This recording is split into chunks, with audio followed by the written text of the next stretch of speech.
1, 2, 3, come on!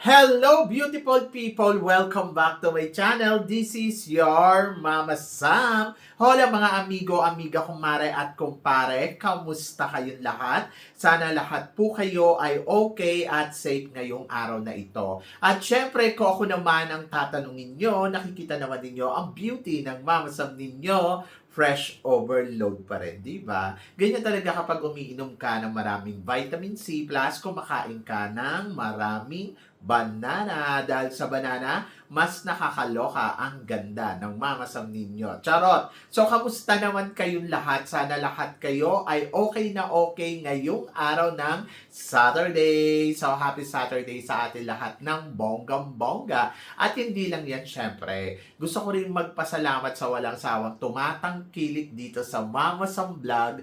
Araw-araw, lagi-lagi. Maraming salamat po sa pagmamahal at support na binibigay ninyo. At hindi lang yan, syempre, sa lahat naman ng makasolid na makamamasam dyan na laging tumututok dito, araw-araw, lagi-lagi, maraming salamat guys sa inyong lahat. Kaya naman, ngayong araw na to, marami akong hatid na chika sa inyo na talaga naman, oh my gosh, magtataas ang kilay ninyo ng bonggang-bongga sa mga pag-uusapan natin ngayon. Kaya guys, huwag na nating patagalin ang ating mga chika. Para sa una nating chika, eto nga, nilabas na ang bagong corona ng Miss Grand Philippines. Yes! So, ayan na nga, ipinakita na sa social media ni Mr. Nawat ang bagong disenyo ng corona ng Miss Grand. At syempre, natuwa tayo dahil maganda naman siya. Parang ano siya, parang watawat na may babae sa gitna, ganon. So, ang may gawa, syempre, ang Thailand. So, napaisip ako bigla, bakit si Mr. Nawat ang punong abala sa paggawa ng corona ng Miss Grand at saka Miss Grand All-Stars? Siya ba ang nasa likod ng National Director ng Miss Grand? So, napaisip lang ako. So, parang, eto ba sila Jojo ay front lang ni Mr. Nawat? Kasi parang, nagtataka lang ako bakit galing sa Thailand ang corona. Di ba dapat sila Jojo ang maglalabas ng corona? Tapos, iimbitahan niya sila Mr. Nawat. So, hindi ba si Mr. Nawat ay isa sa mga part ng nasa likod ng Miss Grand? Ayun. So, napaisip lang ako ha. Hindi to kumpirmado. Pero kasi nagtataka lang ako, yung corona galing sa Thailand. So, parang dito ginawa. Kasi parang nakita ko yung sketch parang Thai eh. Tapos yung All Stars din ganun din. Tapos pinost ni Mr. Nawat. Di dapat, di ba, kung sa Philippines to, dapat Philippines ang magpo-provide ng corona para dito. So, ano ba ang nasa likod ng Reyna Pilipinas? Di ba? So, yun. So, nakakaloka. Medyo napaisip lang ako kanina. Pero kung hindi man, syempre happy ako kung nagpagawa lang naman sila ng corona dyan dito sa Thailand. Okay naman kasi magaganda naman talaga yung mga corona din dito. Pero marami din namang mga magagaling gumawa ng corona sa Pilipinas. Di ba? So, yun. So, let's see kung sino ang unang puputungan ng corona na ginawa nila ngayon dito sa Reyna Pilipinas. So, abangan natin yan. And then, of course, para sa sumunod natin, chika, speaking of corona, ang ALB Pageant Circle Group, or Queens, ay ipinakilala na kanina. So, may kinoronahan nga na 7 babae. Ang dami, no? So, wala silang laganap na national pageant, pero meron silang coronations mula sa iba't ibang klase ng pageant for this year. So, siguro hindi pa nila alam saan ba nila ilalagay ito. Baka ilagay nila sa Miss World Philippines, tapos doon pagsasama-samahin na nila para sa taong 2027, diba? So, nakakaloka. So, anyway, hindi na nga nabigyan ng pagkakataon na makapag-farewell walk ang mga reigning queen katulad ng Asia Pacific, syempre si Michelle Arceo as a Miss Tourism World. So, wala na yung mga sa Miss Grand. Pero, kanina, nandoon naman sila at nag-speech sila ng bonggang-bongga. So, maganda yung ginawa ni Mr. Arnold na binigyan niya pa rin ng recognition at ayun nga, ipinakilala niya na yung mga reyna niya mula sa iba't ibang klase ng pageant. So, umabot ng 7. Grabe, no? 7 pageant. Pero, hindi naman siya yung mga major pageant talaga. Oho, 7 pageant ang aabangan. Oho, so yun. So in fairness, magaganda yung mga pambato at alam naman natin na nananalo sila lagi sa international stage. Si Mr. Arnold, lahat ng pinapadala niya ay halos nag-uuwi ng corona. So, sino-sino ba yung mga girls na naputungan? Si Sofia Bianca Santos, Miss Elite Philippines 2026. Si Margaret Britton, Miss Enter Global Philippines 2026. Andyan din si Erica Davis para sa Miss Glamour Look International Philippines. And then Olivia Grace Rile, Miss Face of Beauty International Philippines. Andyan syempre si Michelle Arceo, Miss Tourism Philippines International.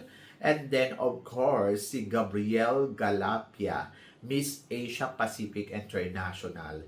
At ayun nga. So syempre natuwa tayo dahil itong mga girls na to ay talaga namang wow, wow, wow, wow. Di ba? So yun, so napawaw ako ng bonggang-bongga kasi nga, alam mo, parang bigyan ng chance yung uli makalaban. Especially Michelle Arceo na magaling naman talaga.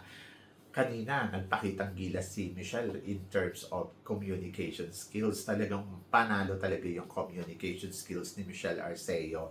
And then, ayun, looking forward ako. Sabi ko nga, alam, may Asia Pacific pala dyan. Sana Miss Asia Pacific na lang ang binigay kay Michelle Arceo. Pero, happy na rin ako sa Tourism International kasi at least, di ba, kaysa naman natengwa siya na wala lang, binigyan lang ng corona. Pero ngayon, may chance na mag-compete sa international stage. Di ba? So, yun. So, tingnan natin kung anong paghahanda ng mga babaeng to para sa international stage na lalabanan nila. And then, tignan natin kung sila nga ba ay makakapag-uwi ng corona mula sa international stage. Mabuhay ang mga girls natin at mabuhay ang ALB Pageant Circle. O, di ba? Ang bongga. O, di ba? Ang winner. O, di ba? Ang glamorous. Charot! So, yan. So, good luck sa kanila. At wish all the best. O, di ba? At para naman sa sumunod na chika, another crown from the Philippines na naman. O, another crown for the Philippines na naman. Ang naiuwi mula sa international pageant, ang Miss Teen Model International 2026 na si Jane Deza Francisco ang nanalo sa Lima, Peru bilang Miss Teen Model International. O, di ba? Ang bongga. So, isa na namang Pinay Beauty from Peru pa ha. Imagine ninyo. So, Latin America. At siya ang nag-uwi ng title. O, iba talaga ang galing ng Pinoy, no? Talagang hindi mo talaga makokontrol na panalo talaga tayo sa lahat ng aspeto. Charot. So, yan. At ang first runner-up ay Miss Paraguay. Second runner-up ay Mexico. So, tinalo niyo yung mga Latina. So, parang parang Reyna Hispano-Americana. Wala nga palang Reyna Hispano-Americana kaninang binigay na corona, no? Sino ba yung huling lumaban? Si Diamante. Tapos, may lumaban pang isa. Oo nga, no? Walang Reyna Hispano-Americana. Na kanino ang Reyna Hispano-Americana? Abangan ninyo yun. Baka nandoon na sa Reyna Pilipinas. Okay? O kaya sa Binibining Pilipinas. O, di ba? So, yun. So, parang tinalo niya yung yung mga Latinas. Ito yung masasabing Latina layers. O, di ba? Ang bongga. Kasi siya ang nagkapag-uwi ng title na yan. And congratulations, syempre. Another Pinoy pride, di ba? At masasabi ko, patuloy talagang kumikinang ang ganda ng Pinay sa international stage at hindi maawat. Diba? So, yun. So, bongga. Yun ang masasabi ko. At para naman sa sumunod na chika, bongga din dahil, syempre, si Tito Rod, Gilbert Flores ay isa na sa mga Miss Africana International bilang official National Director of Miss Africana Philippines. To be honest, hindi ko to naintindihan. Oo. Hindi ko naintindihan bakit may ganito. Bakit si Tito Rod ay National Director ng Miss Africana Philippines. Anong meron dito? Di ba? So, napaka-question talaga ako dyan. Kasi parang, anong kinalaman natin sa Miss Africana na pageant? Ano to? O, di ba? Eh, di ba pag sinabing Miss Africana, dapat puro mga taga-Africa lang? Oho. Ang mga magsisisalihan diyan. Bakit may Asia? Ano ba to? Africana and Asia Pacific? Ganon? O, di ba? So, continent ba siya? So, nakakaloka kasi ang narinig ko, merong Reyna Pilipinas. So, ayun ay para sa Miss Grand Philippines at saka, ayun nga daw sa MGI All-Stars winners. O, yun, na ilalaban natin doon sa international. So, medyo nawindang ako dyan. And then, doon naman, sinabayan nila biglang meron din Miss Africana na ang may-ari ay si Avina. So, para sa akin, okay, so good kung si Avina ang gustong humandle ng pageant na to doon sa Africa. Kasi, nanalo naman siya ng Miss Grand. At alam niya kung paano patatakbuhin to. So, para sa akin, good for her. O, di ba? So, sabi ko, okay. Pero, naloka ako kanina kasi si Tito Rod ay ina-announce na sa social media, isa siya sa mga national director from the Philippines. Parang, ano to? Ba't may ganito? So, yun. So, hindi ko siya naiintindihan. Sa totoo lang, medyo naloka ako at nawindang ako. Kasi nga, I think yung pageant ng Africana ay para sa Africa, women, para sa African pageant, yung mga ganon na ilalaban nila sa MGI All-Stars, ilalaban nila sa Miss Grand, yung mga ganon. Pero naloka ako kasi may pageant na ganito at may kasaling Philippines. So, ang naisip ko, baka Africana and Asia Pacific. Ayun, acceptable. Pero pag sinabing Africana lang or Africa, sa part lang ng Africa yun. O, di ba? So, yun. So, let's see kung anong meron dito sa pageant na to. Hindi ko alam kung anong meron, pero napa-curious ako. Oho. Napaisip ako na parang, ano to? Oho, anong meron dito? Bakit may ganito? So, malalaman natin yan very soon. Abangan. Di ba? Nakakaloka. Kayo ba? Naloka din kayo? Kasi ako naloka ako ng bonggang-bongga. Sabi ko, ba't may ganito? Oh, di ba? So, yan. At para naman sa sumunod nating chika, Katrina Johnson, hindi na makakapag-swimsuit sa Miss International. Anong chika mo dito, Mama Sam? Nang chika ko, sayang. Sayang yung pagpapapayat niya, di ba? Anyway, hindi lang naman, ganda ng katawan ang kailangan ipakita sa Miss International. Kailangan din talaga ng ganda at saka ng pagiging eloquent. Aha. So, yun. So, ayan yung hamon ngayon dito kay Katrina Johnson. Kung paano niya ilalabas, kung paano niya ipapakita ang kanyang talino at galing sa laban ng Miss International. So, ang tanong ng lahat, manalo kaya siya? Ayun yung abangan mo very soon, di ba? So, yun. Siyempre, excited ako.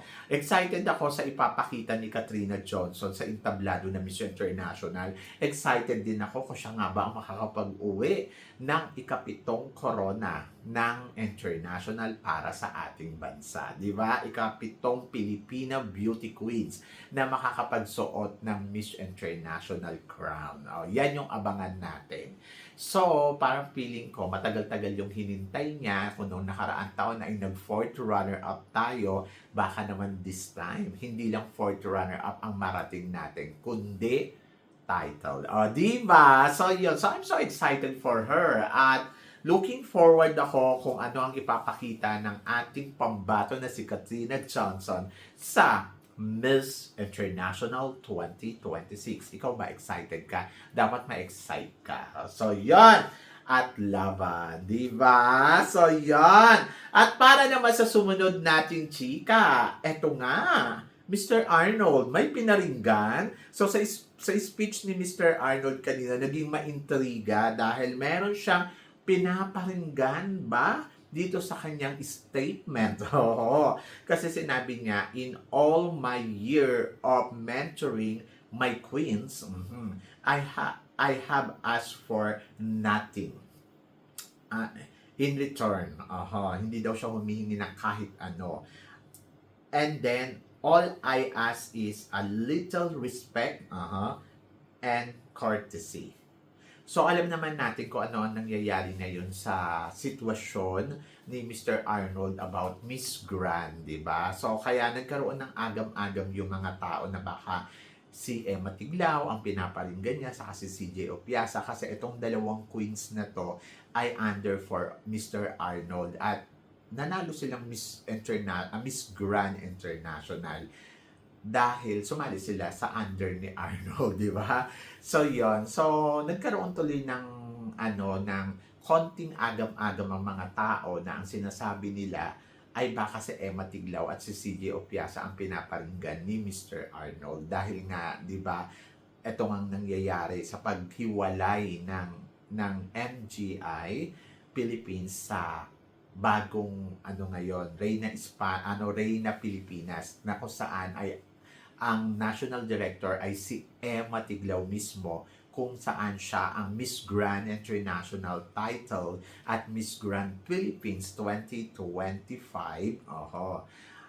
na galing kay Mr. Arnold. So, hindi pa natatapos yung taon ni Emma as a Miss Grand Philippines.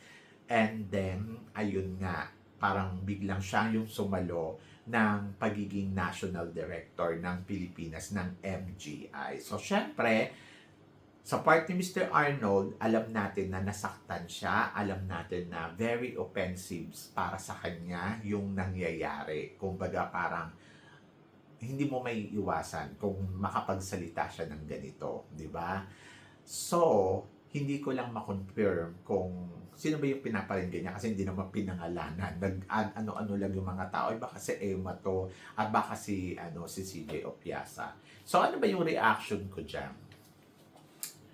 Kung maganda ang paghihiwalay ng dalawang kampo, kumbaga para sa akin hindi lang natin pag-uusapan yung kay Emma Tiglao or yung kay CJ Opiasa. So kahit kanino, kahit kanino pwede talaga mangyari ito. Minsan, pumapasok yung opportunity dahil sa pakikipagkaibigan natin sa isang tao. Ako, na-experience ko to. Na parang Madalas ko to na-experience na parang, okay, magbi-build up ka ng tao, pagkatapos, ang ending, magkakaroon siya ng sariling pangalan, tapos pag nagkaroon na yan ng sariling pangalan, ayun, yung medyo parang masasaktan ka kasi very offensive na yung mga nangyayari. Yung alam mo yon. So, paano mga ganon sitwasyon? At naiintindihan ko yung part ni Mr. Arnold na hindi mo maaalis sa kanyang sumama yung loob niya kay Emma or kung kanino man. Kung hindi maganda ang paghihiwalay nila. Kung halimbawa, hindi na sila nag-uusap, hindi na sila nagkakaroon ng communication, or parang feeling ni Mr. Arnold nagulat siya, na parang, ikaw ba yung naging So, parang, alam mo yon hindi maiiwasan yan, na ganyan yung magiging sasabihin or lalabas sa bibig ni Mr. Arnold kasi na-hurt siya. Pero, kung maayos naman yung paghihiwalay nila, di hindi yan si Emma Tiglao or hindi yan si CJ Opiasa, maaaring iba.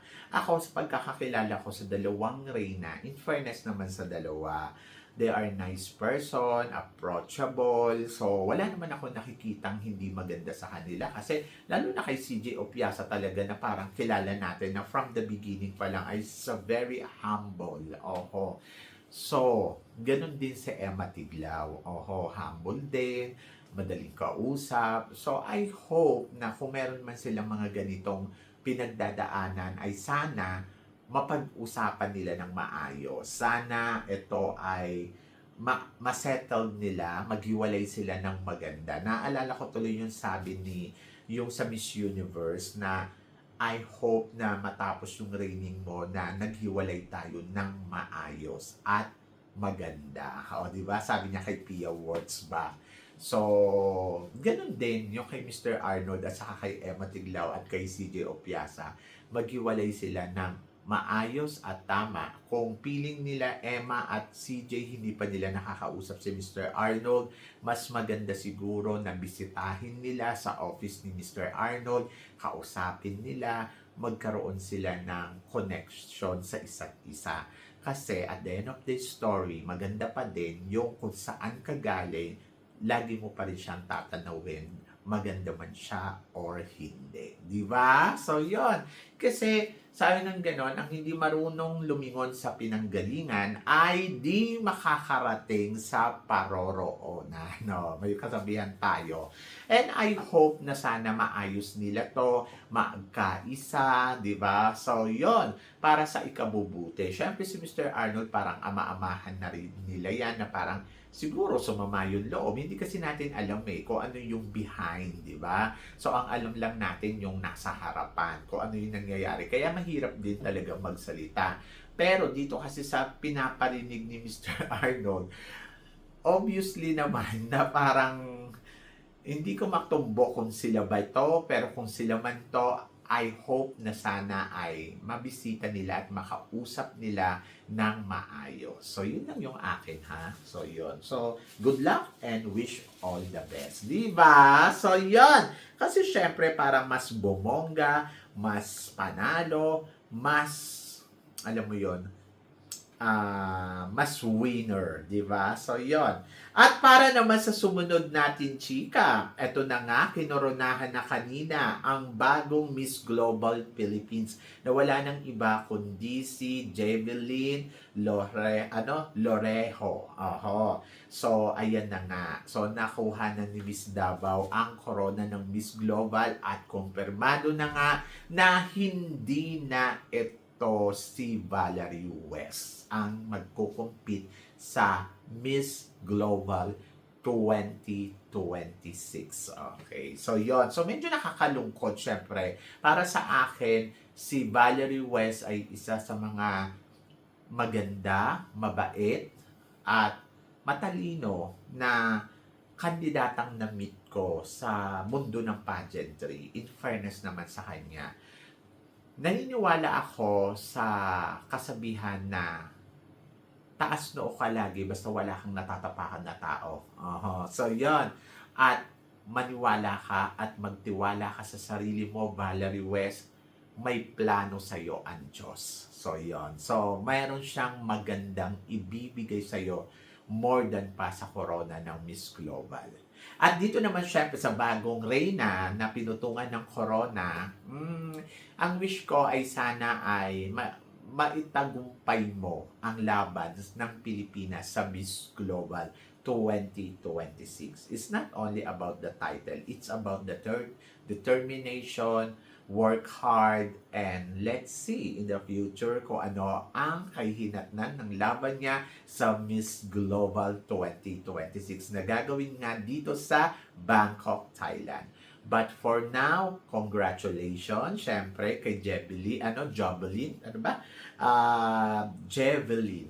Congratulations. Wish all the best at mabuhay ang Pilipinas. So, yan! So, kayo guys, ano guys ang masasabi ninyo dito sa mga pinag-uusapan natin ngayon? So, please comment below para at least malaman ko naman kung ano naman ang chika mo dito sa mga tinatalakay natin. Syempre, maraming salamat po sa inyong lahat sa love and support na binibigay ninyo syempre dito sa channel ko. At sa mga hindi pa nakaka-follow at nakaka-subscribe, please don't forget to click like and subscribe my channel. At i-click nyo na rin po ang notification bell to more updated syempre sa aking mga chika.